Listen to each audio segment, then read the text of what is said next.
અલકાપુરી ગરનાળા નજીક મોડી સાંજે સીએનજી બસમાં આગ લાગવાનો બનાવ બનતા ફાયર બ્રિગેડની મદદ લેવામાં આવી હતી। અલકાપુરી ગરનાળા પાસેથી સીએનજી બસ પસાર થઈ રહી હતી ત્યારે એકાએક ડ્રાઈવરની કેબિનમાં ભડકો થતા અંદર બેઠેલા મુસાફરો ગભરાઈ ગયા હતા અને તેઓ ફટાફટ નીચે ઉતરી ગયા હતા। તો બીજી તરફ ડ્રાઈવરે પણ સમય સૂચકતા રાખી બસ ઊભી રાખી હતી અને નીચે ઉતરી ગયો હતો। અફરાતફરીના દ્રશ્યો વચ્ચે ફાયર બ્રિગેડ અને પોલીસ આવી હતી અને સ્થિતિ સંભાળી હતી।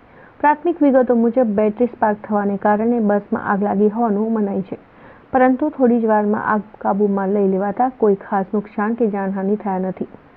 પછી ચાલુ બસમાં ચિંગારીઓ ઉઠતી હતી ડ્રાઈવર ઉપર, તો ડ્રાઈવર ચાલુ બસમાં બંધ કરી દીધી બસ અને બધાને કે ઉતરો ઉતરો કરીને પછી અમે તો બધા ડોટે નીચે ઉતરી પડ્યા।